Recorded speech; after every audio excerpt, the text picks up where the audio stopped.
Hi everybody, my name is Jake, and I really love the game Slay the Spire, and sort of recently as a meme, more than anything else, I wanted to put together a tier list of all of the Spire boss relics, the ones you get at the end of each Acts 1 and 2 when you beat a boss, and I put them into tier lists based on where I generally think they fall in power. Um, so I wanted to also make a video talking about that a little bit. One thing I want to stress here, tier lists are stupid. This diagram here is not meant to be helpful or insightful by any means, but hopefully the discussion around it might be. So this is just kind of where I think that the relics can fall in power. It is obviously very, very contextual. There are reasons why, say, Black Star might be better than Astrolabe, or why Curse Key might be terrible, but Coffee Dripper might be really good, things like that. So again, I just want to stress that the discussion part is the important part, and I'm just going to talk a little bit about the boss relics. Okay, so let's start here in S tier, where I think these are like the potential to be just the best things that you can get from a boss in the game. Um, so let's start with Cursed Key. Uh, it is one of the relics that give you energy at the start of your turn, and all of the relics that give you energy have some drawback to them. Off the bat, one thing I want to talk about just in terms of energy relics versus non-energy relics, typically going from 3 to 4 energy is more significant and helpful than going from 4 to 5 energy. Having more energy is great. Going from having 5 energy is better than having 4, but just in general, and that there's no like method to that. It's arbitrary, but I find that having 4 energy is generally quote unquote enough to get you through Acts 3 and 4 of your run. So when it comes to like evaluating how bad these drawbacks are versus some of these other relics that don't come with a drawback or do something else good for you, maybe give that some thought. So anyway, Cursed Key is its drawback for its energy is that whenever you open a chest other than a boss chest, you get a curse. And the reason I have this so high on the list is that one, it's the only boss relic whose downside you can just decide to ignore. You can just not open chests, and then you have no downside to this. Um, so you do have to open a chest at some point probably to get the blue key to go to Act 4. But other than that, you can almost completely ignore this. And if you don't ignore it, I mean, well, so you're being denied random relics throughout the run, which just isn't a huge impact. You can open the chest if you have to, or if you have like a shop coming up, and you can remove the curse. So it's just very easy to mitigate this. And also getting a random curse into your deck can also just be something you can play around. So um, that's why that one's so high, is because the downside is like can be almost non-existent. Um, Next, up here in S tier, I have Snecko Eye. Draw 2 additional cards and become confused at the start of your turn. So if you don't know, what confused means is that all of your cards, instead of costing their normal amount, now cost somewhere between 0 and 3. They cost 0, 1, 2, or 3, equal weighting to each of those. And this one seems to be kind of like divisive. People like love it or hate it. And I think it's just one of the strongest things in the game that you have access to. It draws 2 cards at the start of your turn, which is already hugely impactful. Like turning your, it's not about the number of cards. It's about the likelihood that you have the card you need in your hand. Also, this you might think about, like, let's say every card in your deck costs 1. That's not going to be the case, but let's just say it is. Then you could think about it as like, oh, Snecko Eye is making all my cards cost on average more because it's like, an average of like 1 point something energy. But you are drawing 7 cards, so seven cards with randomized costs are going to give you, on average, as much, if not more, energy's worth of card play than 5 cards just at costing 1. Also, your cards won't always cost 1. So Snecko Eye is obviously bad with a lot of like low impact, low cost cards, like things like Swift Strike and Neutralize get worse, but you can start taking really high cost cards when you have it, and then, just get this crazy high output from your deck where you're playing like 7 energies worth of cards because they cost less than they should. But again, the drawing 2 cards at the start of your turn is super significant. A lot of people hate Snecko Eye because they think it makes their run really random, or that it's BS, and I will say that it creates a kind of inconsistency that's very visible to you as a player. You can see the recosting of your cards, but I want to draw you back to the part where it draws 2 cards at the start of your turn. So think about all of the times where, your Impervious or your Apparition or what have you was just not something you drew and you died for that. That, I think, happens more often than dying because all your cards like cost too much. So yeah, Snecko Eye is insanely valuable, both in terms of its like weird economy and also its draw, and those two things are like tied together. Runic Pyramid. At the end of your turn, you don't have to discard your hand anymore. So certain things in Slay the Spire, this just breaks.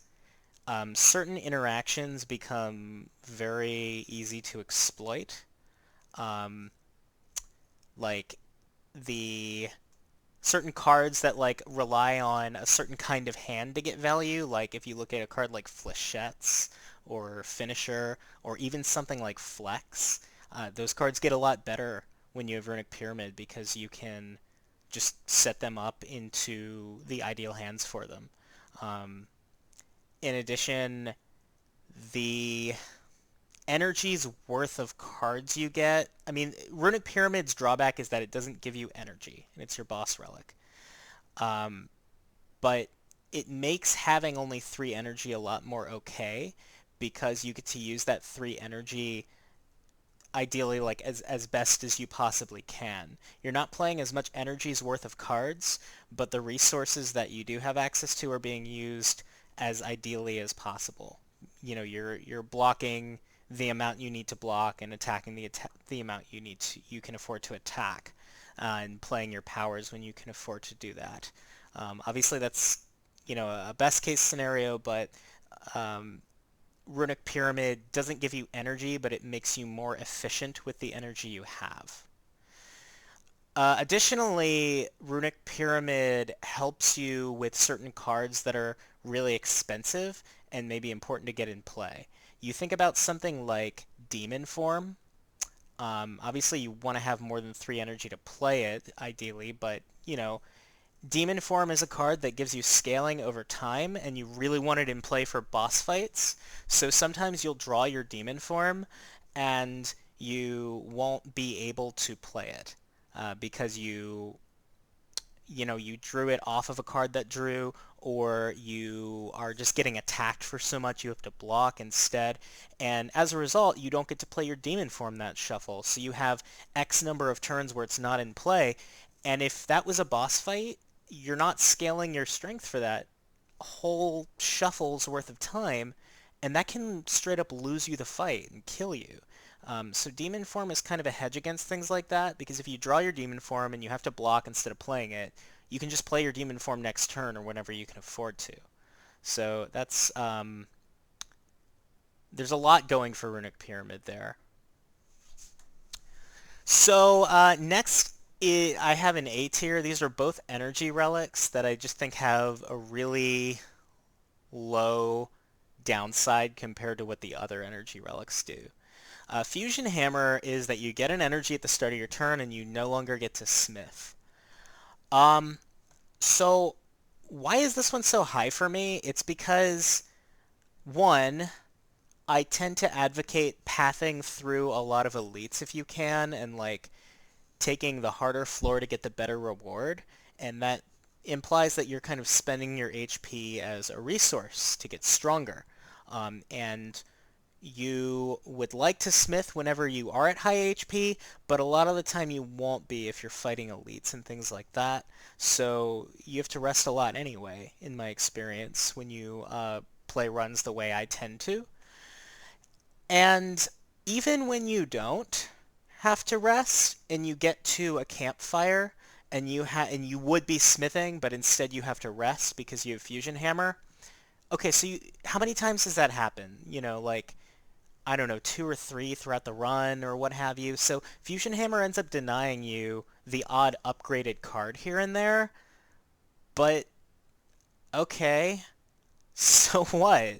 I mean, that's just not that big a deal. You're being denied a few card upgrades. I think people a lot of the time overestimate how impactful a single upgraded card versus not actually is. And Fusion Hammer just not being denied, a few upgrades throughout the run just tends not to be hugely impactful compared to some of the other things that you're willing to give up for energy. Sozu, similarly, you get an energy, but you can no longer pick up new potions. This one, I will say, I'm a little less confident in than I used to be because it used to be this was like I may have like put this up in S tier, but now I'm not even sure it goes in A because a lot of the newer potions and the new drop rate buffs to potions of like you getting rare potions more often have made Sozu a bigger opportunity cost, well, a bigger downside. So, yeah, I mean, I think that Sozu is still very, very strong. Not being able to use potions sucks, but it's just not that big a deal. I don't know how much else I can say about Sozu. It's energy, and it's not that big of a downside. Um, but we move into B tier, and we have Philosopher's Stone. You get an energy, but all enemies get one strength. Philosopher's Stone is kind of weird and hard to evaluate because it makes it kind of depends what kind of enemy you're fighting. So the most generous way of looking at Philosopher's Stone would be that, you know, the enemy is now hitting you one harder, or multiple enemies are hitting you one harder, so you could look at it as like costing you 3 damage you have to block a turn, or something like that. And usually, what can you do with one energy? Usually that's more than, 3 or 4 block that you get out of that. So that's a very generous way of looking at Philosopher's Stone, but some enemies, certain fights it makes a lot harder. A lot of the scarier enemies in the game multi-attack. So first off, in Act 2, there's the birds, the 3 bird guys who hit you for 6 each, and that fight goes from being trivial to being like a huge HP tax if you took Philstone. And by the way, if you took Philstone, you have a 115% chance to fight the birds as your next 3 fights. Um, so Book of Stabbing becomes scary, Gremlin Leader becomes kind of scary.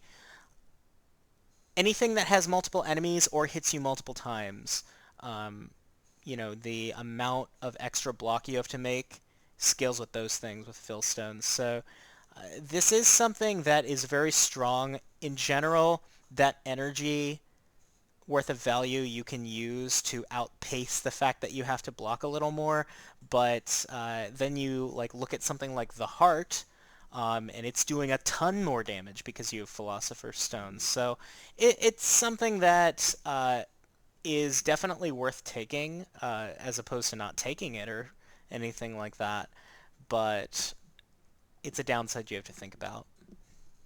Okay, so Pandora's Box. This one's one of the more interesting ones, I think. All of your strikes and defends get transformed into a random card. So this is, I think, very, very strong of a boss relic. Um, you start with all these cards.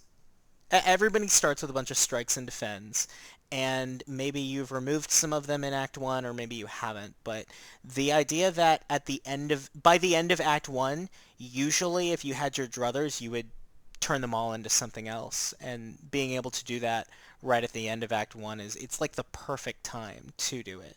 I mean, obviously you can get this offered later, and maybe that's not as good, but uh, and then the other thing is that transforms are more likely to give you rare cards and uncommon cards than you are likely to find when you just find them in combat rewards, because the rarity weighting only applies to cards that enemies drop. So you'll notice that when you open a Pandora's box, a lot of the time it feels like, oh my god, half my cards are rare now. Now, the drawback, of course, is you didn't get to choose what they are, and that's a pretty significant drawback. So, when do I take Pandora's box? Usually, I mean, the glaring flaw is it doesn't give you energy, right? So a lot of the time you need to go from 3 to 4 energy, or your deck just doesn't work in Act 2. But being just removing all your strikes and defends and turning them into like assets instead of liabilities is very strong. So like anytime I have a source of block that is not my defense, because that's the scary part of Pandora's box end of Act 1, is that you pick it up and all of your defense turn into something else that doesn't block. And all of a sudden you have literally no block in your deck, or you have very little block. So usually I look for, like, did I take things like leg sweeps and glaciers and shrug it offs and things like that. If I have those things, I'm really likely to take Pandora's box. If I don't, I'm likely to hesitate because I don't want to die in Act 2 because I literally can't block. And then Slaver's Collar has no drawback at all. You just get the energy, but you only get it for elite fights and boss fights. You do not get it for hallway fights. This one, I think I rate this a lot higher than most people do. Um, I tend to really like to prioritize fighting elites, and uh, I like to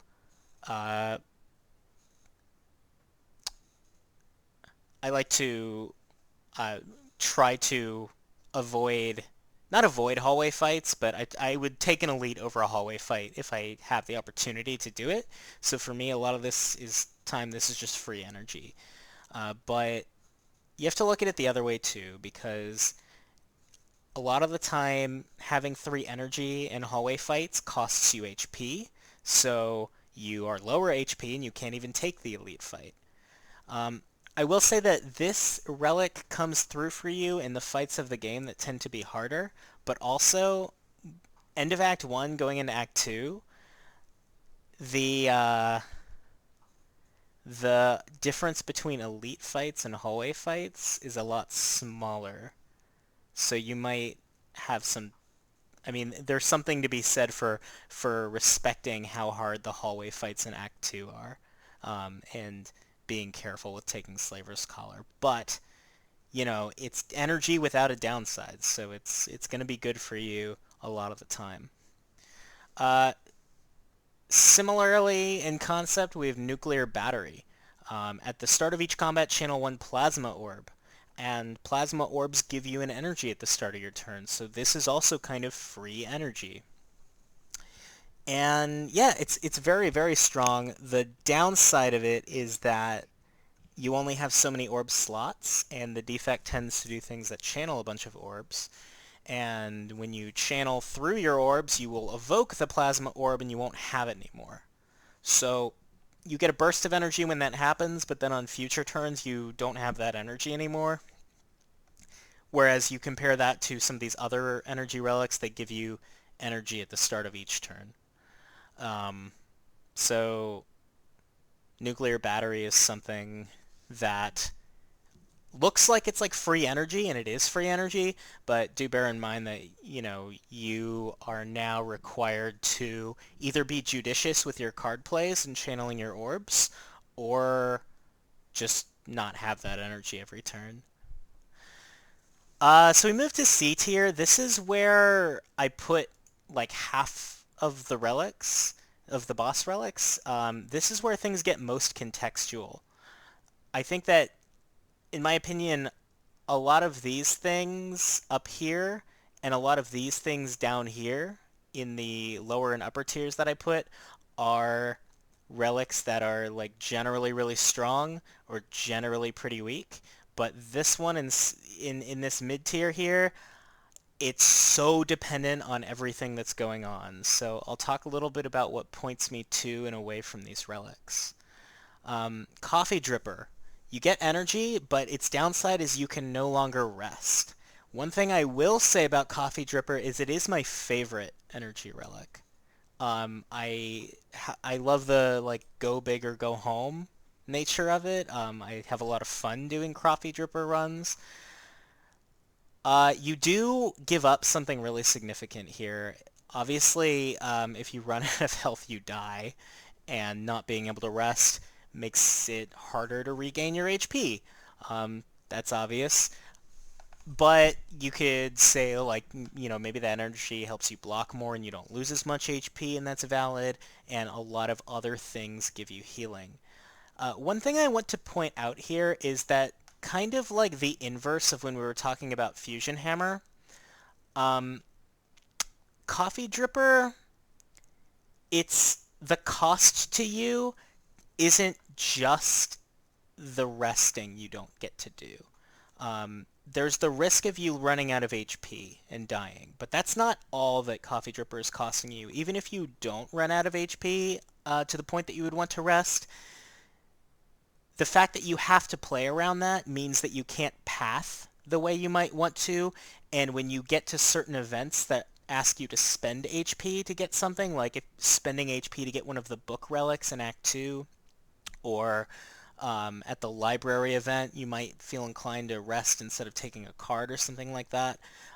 You can't spend your HP on those things either as freely if you have Coffee Dripper. So it is costing you something even if you don't need to rest, because you have to play around the fact that you can't rest. Now, I will say that a lot of the relic pool, it feels like the relic pool is so rife with healing now, since they made some of the changes.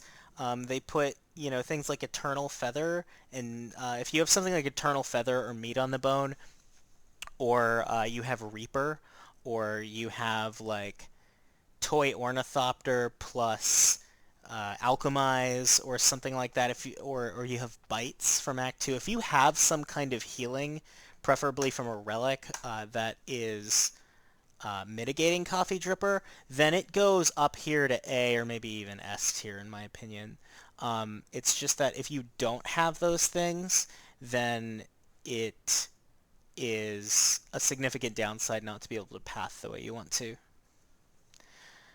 Okay, ectoplasm. You get energy, but you don't get gold anymore. You can't pick up any more gold.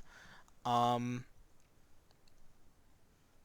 Energy is great, but gold is also great. How do I put this? Uh, Gold, I will say gold and potions are resources I think that you start to value more and get more out of the better you get at the game. So things, you may end up making better decisions about how to use your potions too, but also gold in particular tends to be more valuable, I think, to better players because not only are they making better decisions about how to use it, they also understand pathing better to visit shops at times that make sense to make impactful purchases with their gold. So, gold is like when I first started playing this game, I thought that this was just free energy. I thought, oh, what do I need gold for? That's not. But the more and more you play, the more value you start to get out of your gold, and the more ectoplasm looks like a significant drawback. Um, you also, as you get later in the game, your cards you tend to get more and more selective and picky with things that you put into your deck. So a lot of the cards that you would be acquiring are coming from shops instead of just randomly dropping for you. So that is a thing. Um, Energy is energy, so a lot of the time you just take this, but you don't feel great about it. And you know, a lot of events you kind of get locked out of. So a lot of events ask you to spend gold on something. Oh, the other thing I should mention about ectoplasm is you actually are not even able to get it at the after the Act 2 boss. Or really after Act 1, um, ectoplasm is out of the pool, so it can't drop from the Act 2 boss. Um, so you're either getting it from a reroll from Niao, or you're getting it from your Act 1 boss. So it is costing you a lot.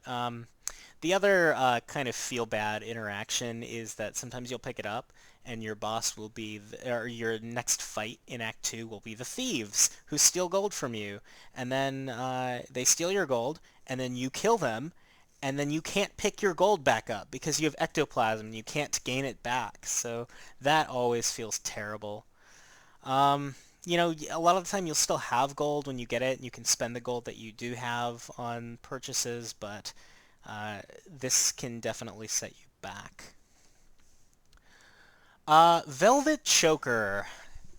You get an energy, but you are capped at 6 card plays forever. You can never play more than 6 cards on your turn. Okay, so without the energy, obviously it's really hard to play 6 cards on your turn, and with 4 energy, it's still pretty hard to play 6 cards on your turn. However, having the Velvet Choker really limits you in terms of the kinds of ways you can start building your deck. That said, I do think that this is a pretty, like, if I'm looking at C tier as a whole, I think that Velvet Choker is sort of on the upper end of C tier. I almost put it up here in B. It limits you a lot, but it also, remember that the Time Eater, you have a 66% chance to fight him if you play on Ascension 20 in any given run. And you have a 100% chance to fight the Heart if you go to Act 4 and, you know, make it to him. And both of those fights punish you for having a lot of like low impact card plays. And those fights are hard typically. So Velvet Choker a lot of the time just aligns with the strategy you'd be kind of going for anyway. And you know, it's really hard to say because it's also kind of character dependent. Certain characters tend to care about Velvet Choker a little less, like the Ironclad.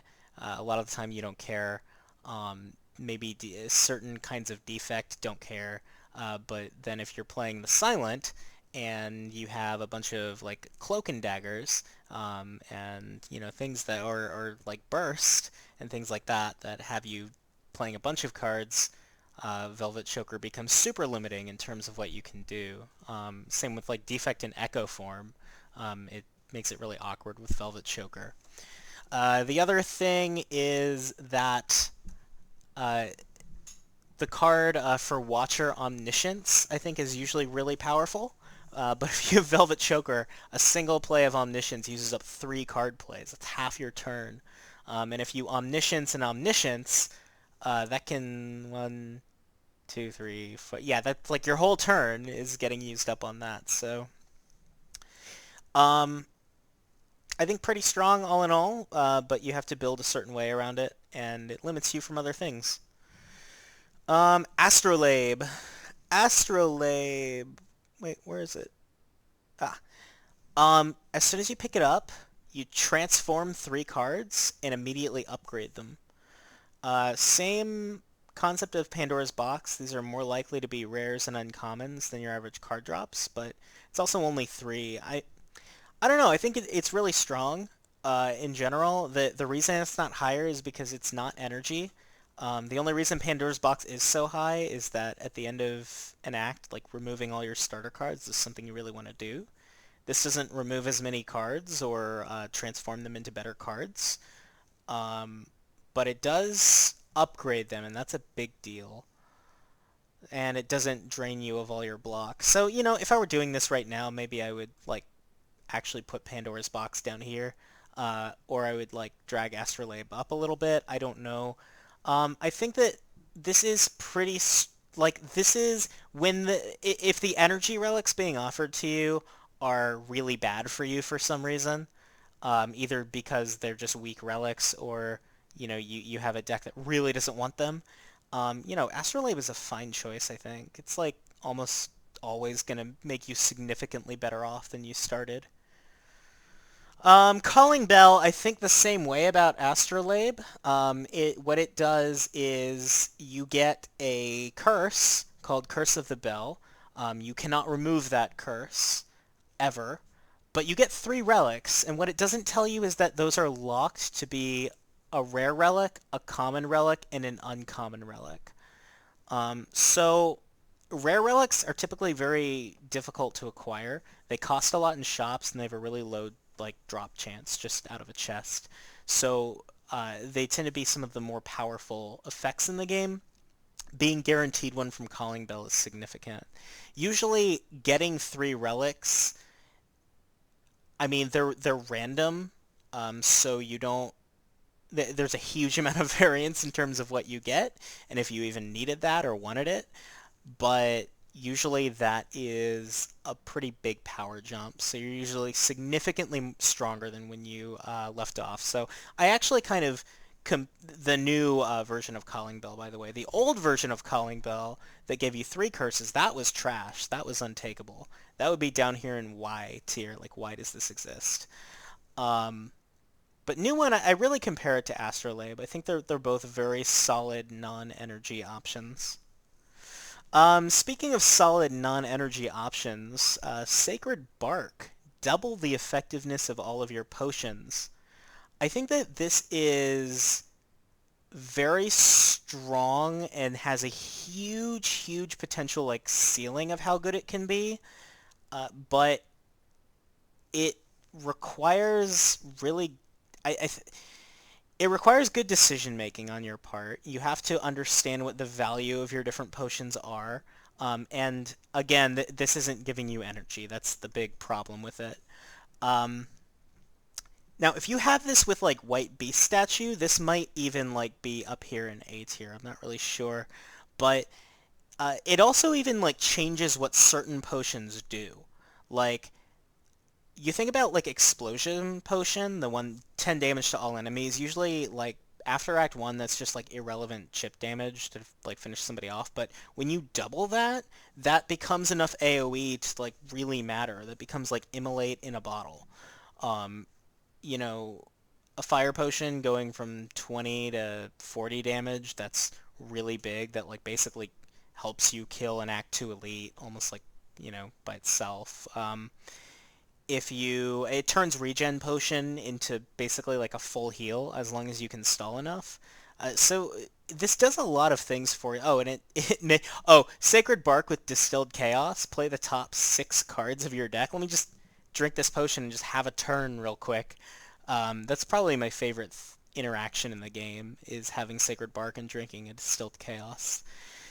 Um, I don't know. This one's really hard to evaluate because it requires you to use your resources as effectively as you can, but I think that potentially it's often powerful enough to like be, a tier or two higher. It's just, you're not always going to get there. Hovering Kite. The new Hovering Kite rework. The first time you discard a card each turn, gain 1 energy. Okay.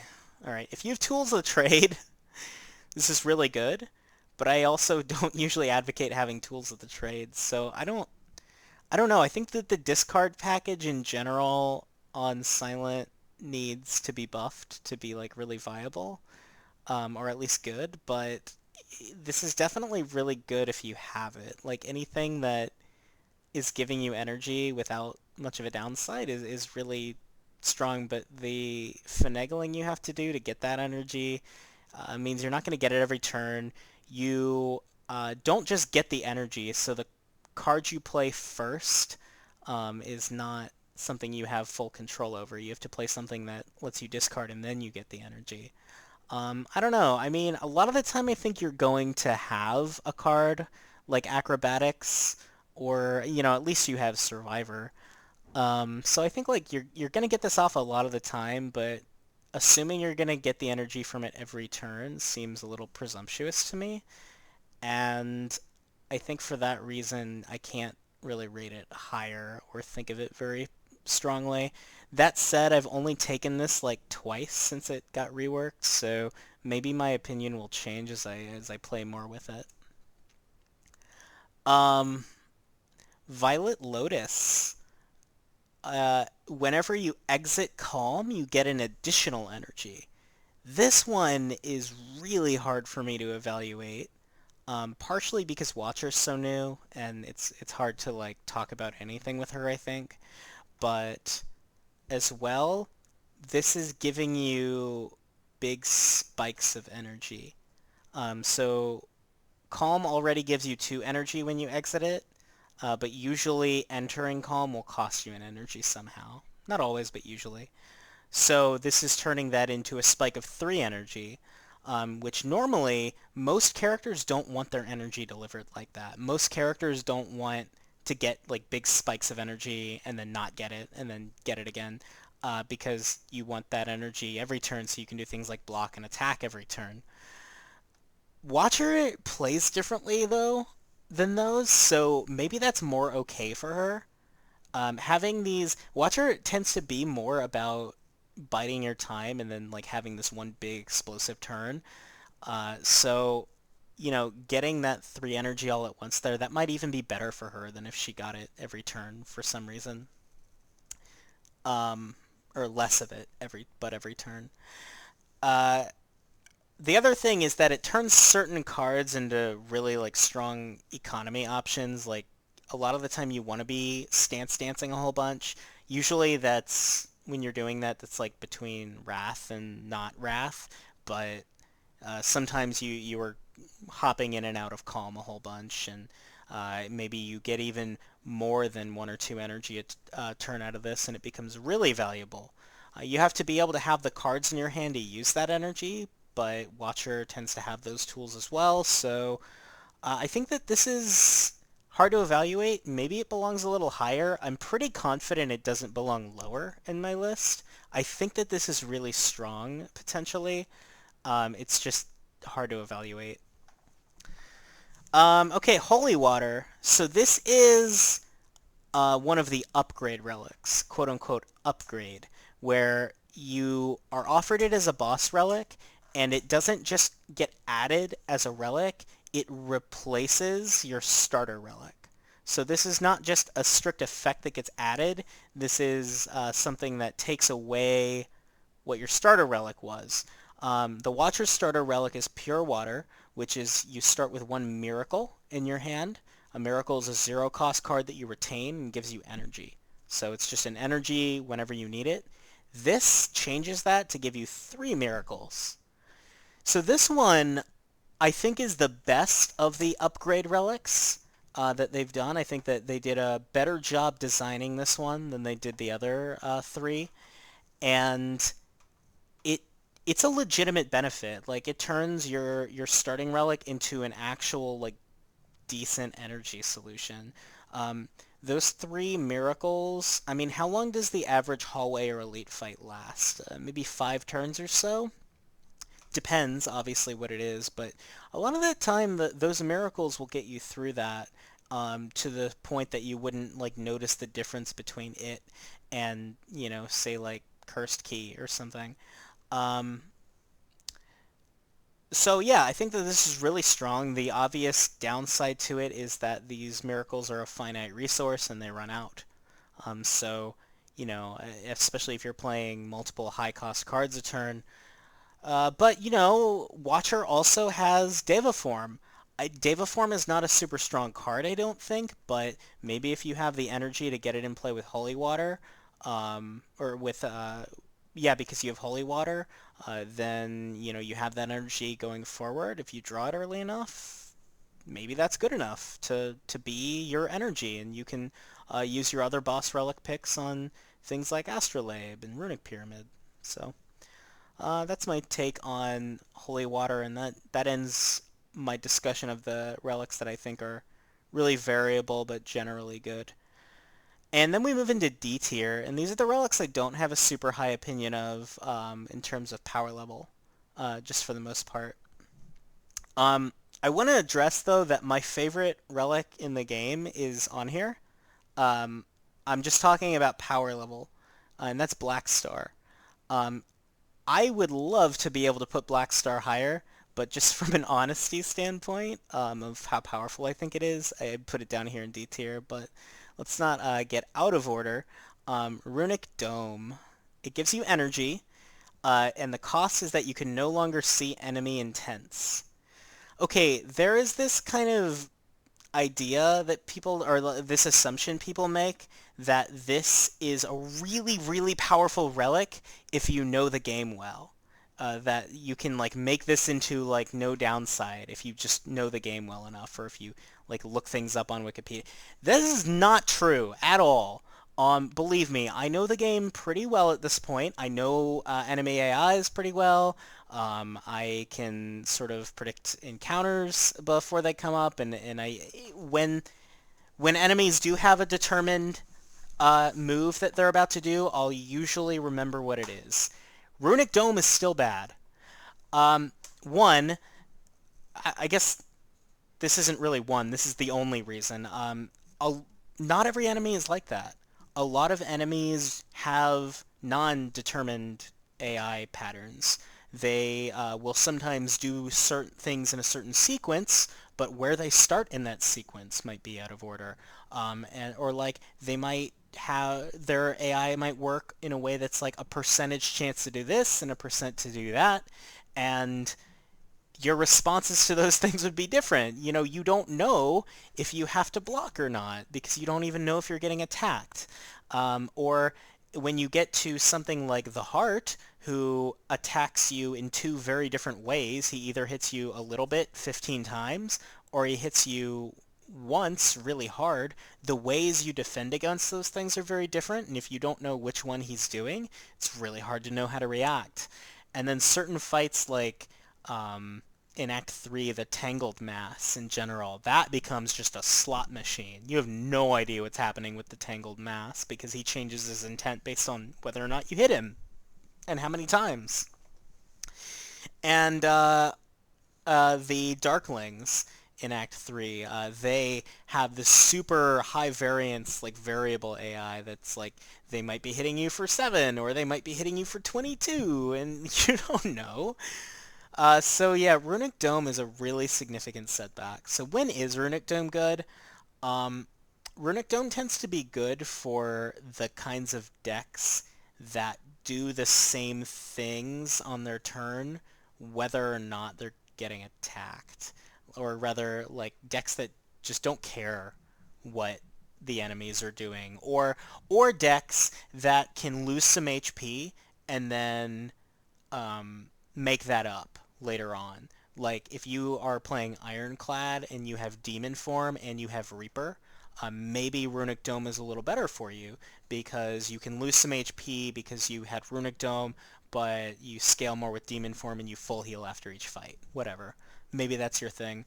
Or maybe you're playing Defect and you are just spamming so many orbs out that you're doing a bunch of damage and getting a bunch of block, and that's happening, regardless. So I don't want to call this like a win more relic, but it kind of sounds like that's what I'm saying, doesn't it? It kind of sounds like what I'm saying is that when you have so many resources that you don't even care what the enemy is doing, then you can have Runic Dome and get more of that. But I don't know. I mean, I have a really hard time taking Runic Dome. Also, this is completely subjective, but just for me, I hate playing with Runic Dome. I think it's the least fun relic in the game. I really dislike it personally. And maybe that's skewing my judgment and getting me to place it lower than it should be. But this is my opinion on where its power level is. I don't think it's very strong. Um, okay, Black Star. It does not give you energy.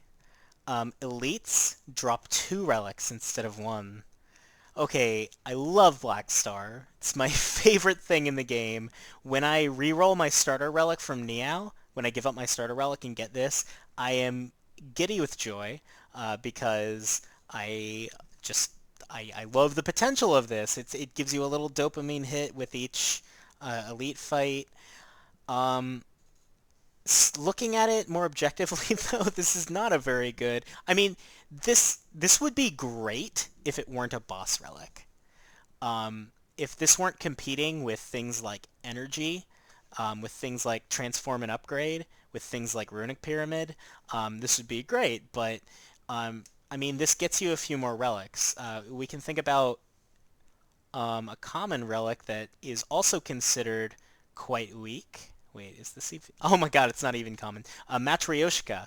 The next two chests give you two relics instead of one. I mean, like, these relics that don't do anything immediately, but have maybe an impact later, the quote-unquote IOU relics, you kind of, for a while, are just staring at them and being like, you could be helping me now, but you aren't. Um, So yeah, I mean, Black Star is not super impactful, but I do love it, and I will say I'm starting to sell it short at this point.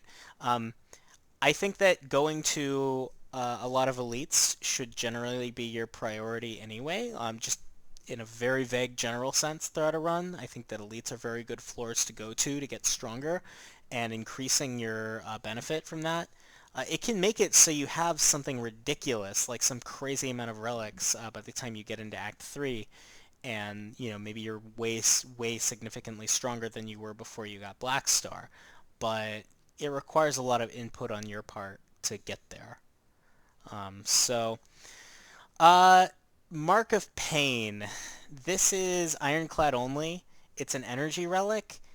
2 wounds start in your draw pile. I Maybe my opinion on this is like not very popular. A lot of people seem to really like this one. I hate it. I hate it so much. I think that a lot of the time having the wounds in your draw pile does more to keep me from playing the cards that I want than just being capped at 3 energy would. A lot of the time Mark of Pain for me is worse than just not having the relic at all. It's worse than nothing. Um, Ironclad has exhaust stuff. You can exhaust those wounds, but you had to draw them the first time. That's the important part. If Mark of Pain started with the wounds in your discard pile instead, I would definitely have it at least a tier higher. But the fact that they start in your draw pile means it really screws you over for the first shuffle, which makes those hallway fights just a nightmare. It gives you energy, but man, this is like one of the worst drawbacks, I think, that energy relics can have. Um, okay, so Inserter. This is defect only. Every 2 turns, you get an orb slot. This is potentially very, very strong. The problem, of course, again, is that it doesn't give you energy. Um, but there's this when I first started playing Defect, and for a while as I was playing him, I didn't really value getting extra orb slots very high because I was thinking, well, if I run out of orb slots, I'm just evoking my orbs and then they do stuff. But um, that tends not to be very good for the Defect or effective for what he wants to play into because having the orbs and maintaining their value over time just tends to be better for his consistency in terms of being able to block more and deal certain damage over time. Um, and that's really where the defect tends to struggle. So having more orb slots is really good for your scaling. Like the having inserter means that I no longer have to get capacitors. I no longer have to buy runic capacitor at the shop. Uh, and I can play around with dark orbs and let them power up while I also am spamming shock orbs and frost orbs at people. I can keep a plasma orb and get energy from it while also spamming shock orbs and frost orbs. So yeah, I mean this would be a top tier relic if it weren't a boss relic. This is a really strong effect. It's just, it's a boss relic and it's not giving you energy. Okay, so now we move into F tier. These are some of the relics that I think are some of the worst choices you can make in the game. Either they just barely do anything, or they're actively bad, like this first one I want to talk about, Busted Crown. Gain 1 energy. Card reward screens contain 2 fewer cards to choose from. And I think that this is like a fancy abandoned run button. Like taking this is just like tantamount to giving up on your run. Don't get me wrong. Okay, I'm hyperbolizing a bit. Like I'm exaggerating. Sometimes it's not the end of the world. But I think it's usually the end of the world. The like you by the end of Act 2, the is like end of Act 2 is much better to take this end of Act 1. If you take this after Act 1, then you are basically consigning yourself to like not adding more cards to your deck. Obviously, you will see some cards that you are going to add to your deck, and you're going to find them in shops and things like that. But not all card ads are equal in terms of value or importance to you. Just because you don't add a huge number of cards to your deck in Act 2 doesn't mean, or in Act 3, doesn't mean that Busted Crown isn't seriously screwing you over, because a lot of the time the few cards that you are looking for are very, very important, and having a higher likelihood to see them is very, very important. Like if I'm Ironclad and I'm playing a certain kind of deck with a bunch of like exhaust synergy stuff, and I really need a corruption, and that's a rare card now, so how am I going to get that corruption? Well, because I basically have to find it in a shop, um, or the extreme unlikelihood of being able to just find it from a Busted Crown uh, drop. This just tends to be something where you're basically saying to the game, okay, I'm done improving my deck, and the thing is that even when you feel like your deck is capable of like taking on the Act 3 bosses and maybe even Act 4, it's not like it can't get better. Your deck never gets to this idealized state where certain cards wouldn't improve it or make it stronger. Not realistically in this game. So the idea that you are seeing a third the cards, I think it makes you more than I think it hurts you more than just like 30%. It makes your deck like 60% worse in a way. Um, that's a flawed way of looking at it, and I'm aware of that, but I really can't overstate how dreadful this is. Also, I think that Jorbs' recent video on Busted Crown does a better job than I'm doing of explaining like why it's harmful and why in particular in Slay the Spire like it's important to be able to see a lot of cards and have access to the ones that you want. But the other thing is that, and he makes this point too, the the way there's like a pity timer on rare cards, like every you start at a certain chance to see rare cards, and every common card you see increases the chance by a certain percentage. And if you see a third fewer cards, you're seeing a third of the common cards to increase that pity timer, so you're seeing less rare cards all in all too than you normally would. So anyway, I think Busted Crown is, in my opinion, by far the worst energy relic in the game. Um, okay, Black Blood. This is at the start of your turn, or at the end of each fight, you heal 12 HP, and it replaces Burning Blood, which heals 6 HP. So you're getting basically an extra Burning Blood. You're getting an extra 6 HP per fight. Die? No? Alright, that ad's not going away. Um, so that's the value of it, is an extra 6 healing every fight. Hopefully it's like clear why it's down here. It's not, there's no drawback to this, but this is not giving you energy, and the impact of it is so low. Like, if I was just playing a card that healed me for 6 and cost 1 energy, that would be a really mediocre card. And that's like assuming that the fight only lasts 1 turn. If I'm comparing this to an energy relic, I want to make it clear. Okay, so like, let's compare this to something that gave me energy. Um, it would be like if I'm giving up energy every turn to heal an extra 6. Um, it would be like playing a really mediocre card that costs an energy and healed me for 6 at the end of the fight. And that would be, and that's like assuming that the fight only lasts 1 turn. I mean, like, this doesn't do anything for you in the middle of the fight. It's just extremely low impact for being a boss relic. I think that, like, in general, the upgrade relics, when they first came out, were not really well designed because you have to give up your starter relic and they're a boss relic pick. That's the big problem, is that you have to give up the other 2 boss relics that you're looking at to pick these. And I just feel like this is way too low impact. I feel similarly about Wristblade. Attacks that cost 0 deal 4 additional damage. I think this could just be a relic you find in a chest, honestly. This could be either like a common or uncommon relic. Maybe a rare, I don't know.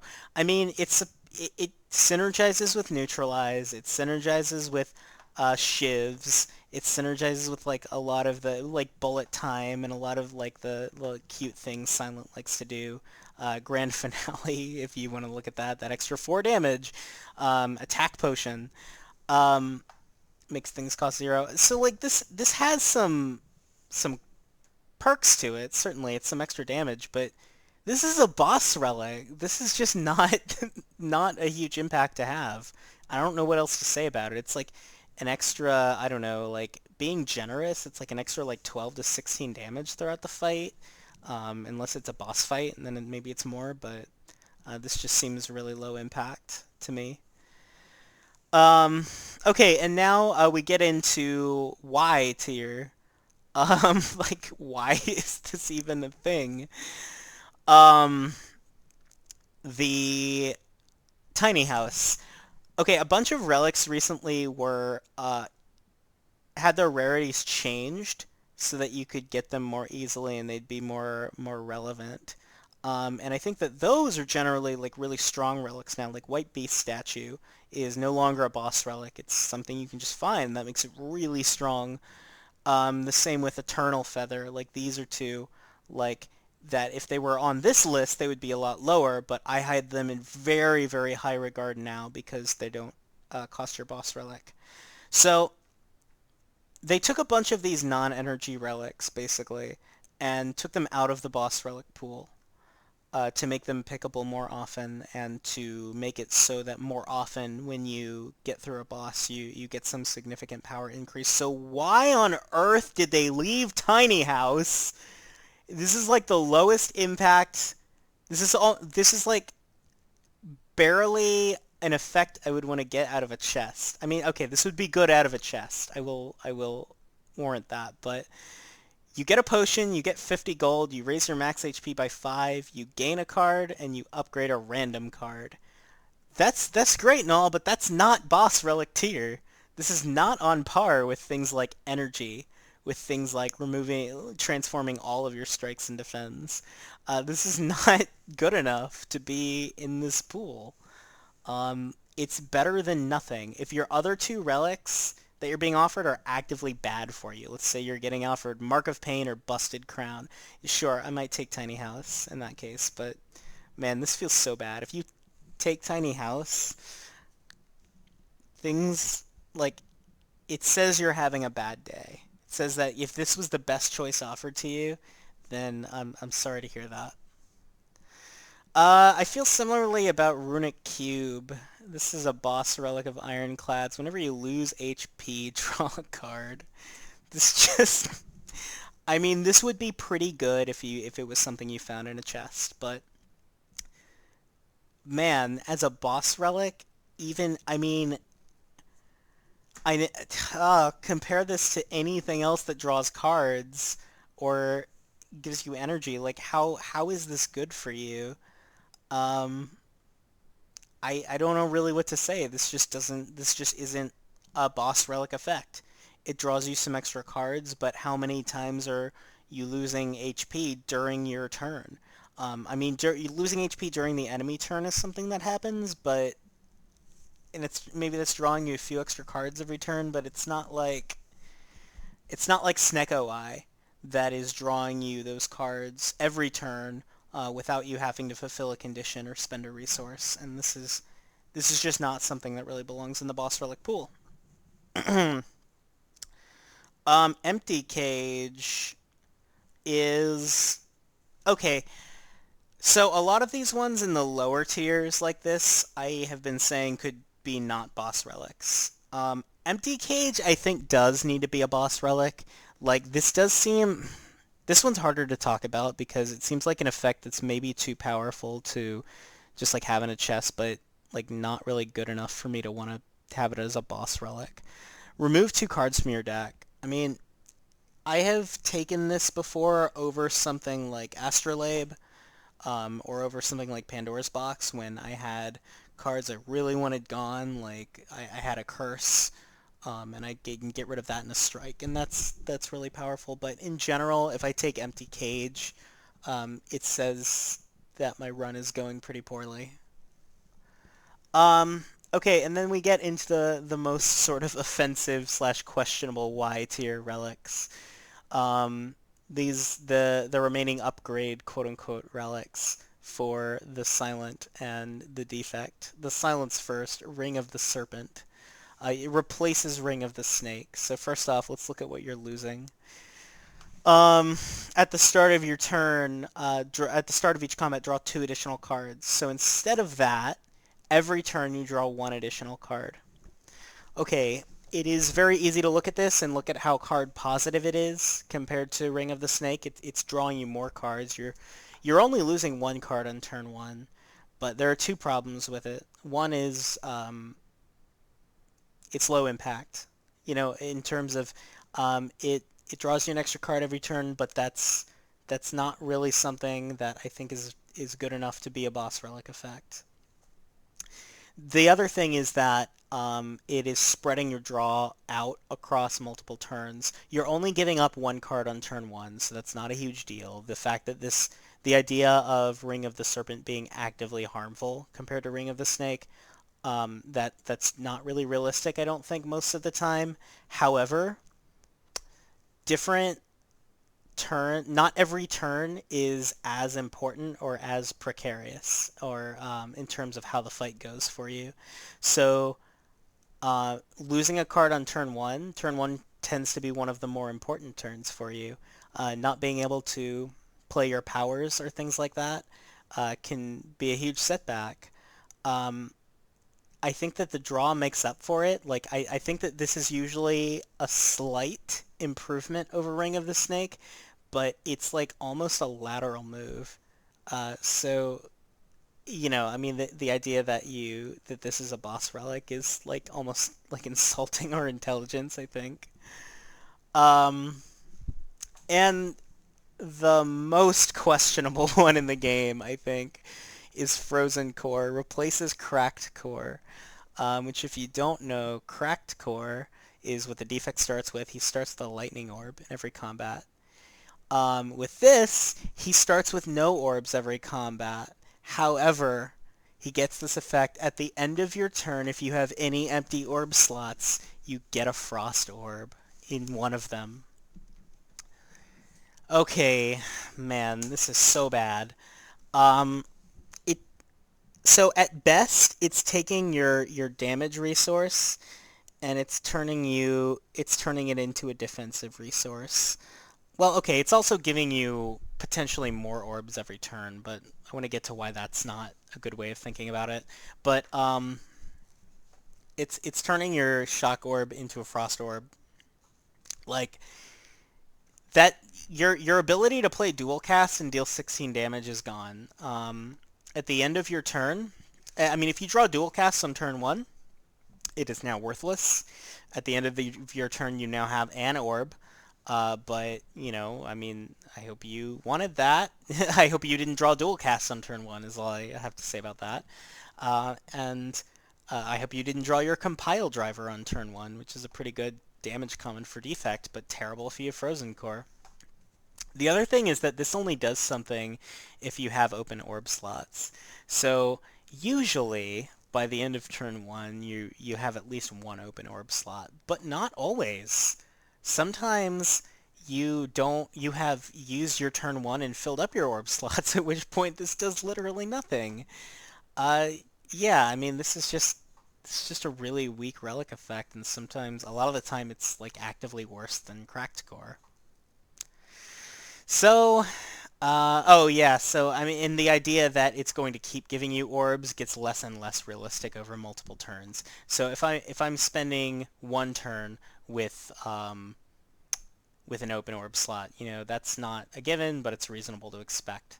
If I'm spending 2 turns though with multiple orb slots to the point that I'd be getting extra value out of this, uh, you know, in Act Two, I don't have very. I mean, that's some decks will, but that's seldom the case for me. So it's really hard to get value out of Frozen Core, I think. And um, the fact that it's a boss relic too. I mean, this certainly doesn't compete with other boss relics.